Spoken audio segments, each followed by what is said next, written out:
Thank you, Brother Reuben.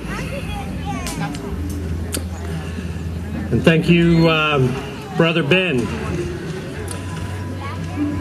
I want to thank also Chief Ian Campbell, Chief Justin George, for the leadership that they have brought to this movement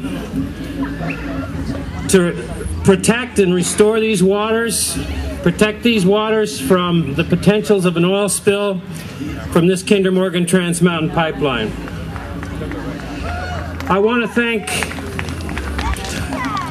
all of the nations who came here yesterday in their canoes, the Tulalip, the Musqueam, the Snohomish, the Seychelles, the Sliammon, the Heiltsuk. All of these nations came here yesterday in their canoes, took their time to support us and help us protect these waters. I want to thank all of them very much for their leadership.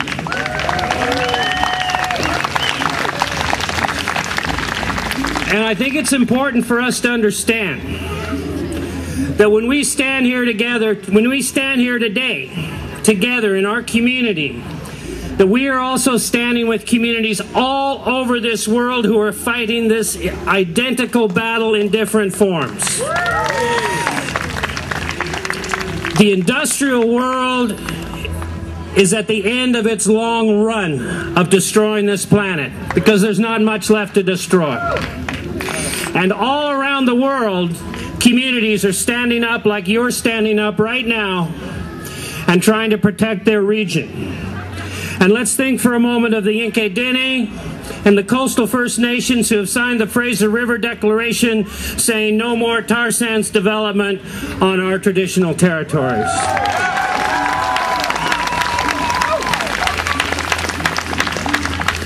But we have to understand that this is going on around the world. This is going on right now today in the Arctic, where the Inuit people and other people are trying to protect their land and their waters.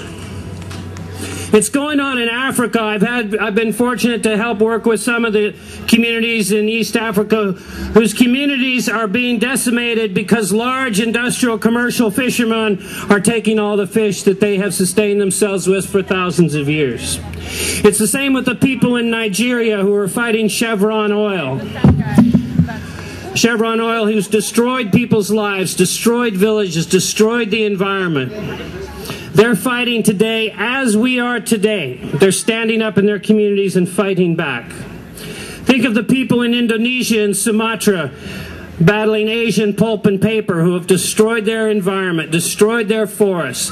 Now what happens in these places, and I've also worked with the Wichi people in Argentina who live in the forest.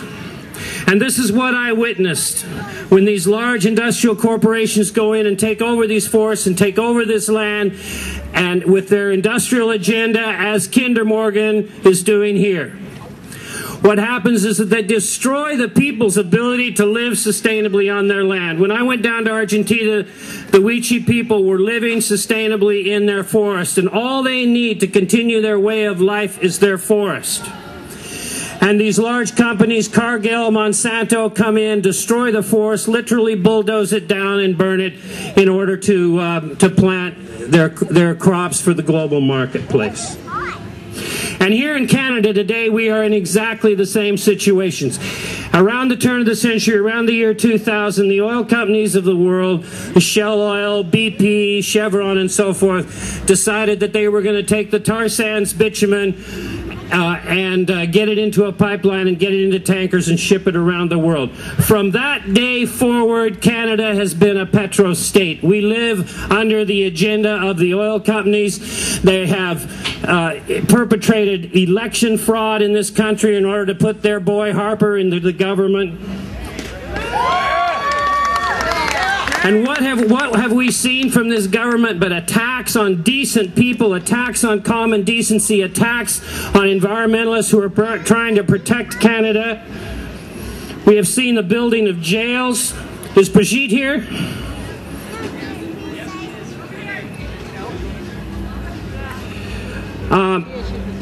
We live in a petro state.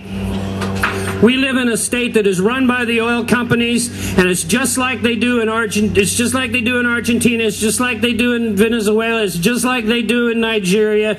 They take over your country, and they dictate how they try to dictate how things are going to be. And the only people standing up between, the only thing standing between that and our land and our water is us, you, us, the people standing up.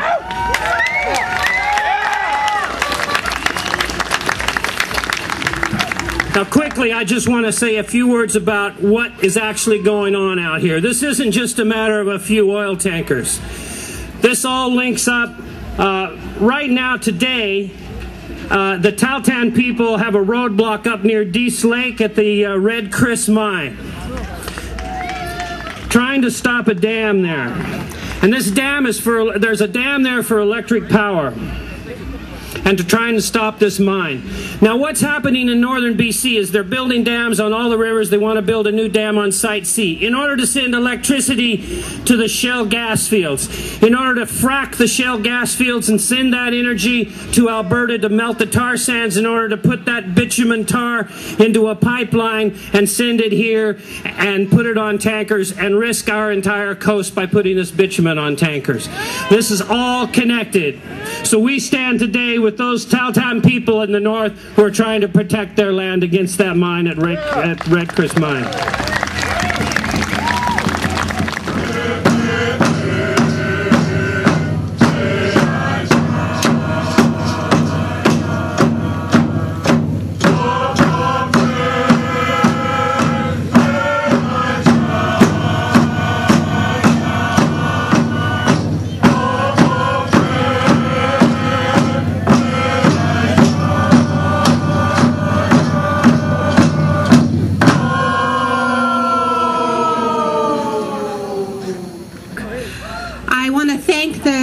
Salish people for welcoming us to their land, in particular the Squamish for their incredible welcome, and the Tsleil-Waututh for their incredible courage and resolve in opposing this pipeline expansion. I think this is a great way to spend Labor Day weekend. Labor Day always feels, you know, even though I'm not in school anymore, like a moment when you make all kinds of resolutions and fresh starts, much more than New Year's, actually. And that's what this gathering feels like to me, that we are gathering here today to make a collective resolution. And we know why we're here. We're here because our back-to-school resolution is to stop this outrageous plan to turn Vancouver into a major port for dirty oil.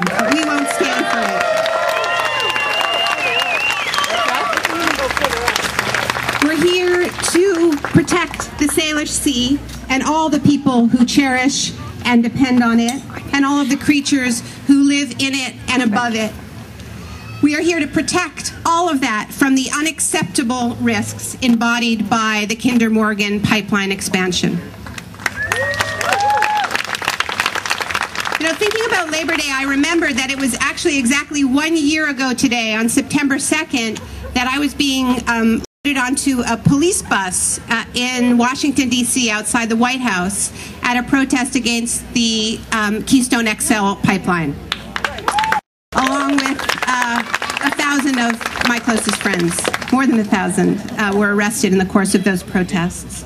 And in the months since, we have managed to beat back proposal after proposal, plan after plan to revive that pipeline carrying dirty tar sands crude. And we are going to beat back this pipeline too. This is a movement that is on a roll. We're going to beat that pipeline. We're going to beat this pipeline. We're going to beat the Enbridge pipeline and any other scheme that they come up with to carry their climate-disrupting, cancer-causing, water-polluting, community-destroying oil out of northern Alberta. So in that spirit, I think we have a message for Christy Clark, which is that this kind of emotion, this kind of commitment is far outside the system that places monetary value on everything. And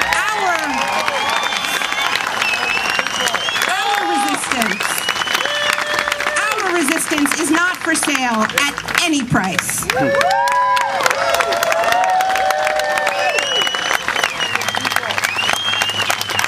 So, in that spirit, I also have a message for Stephen Harper, which is that these rights are unshakable and non-negotiable.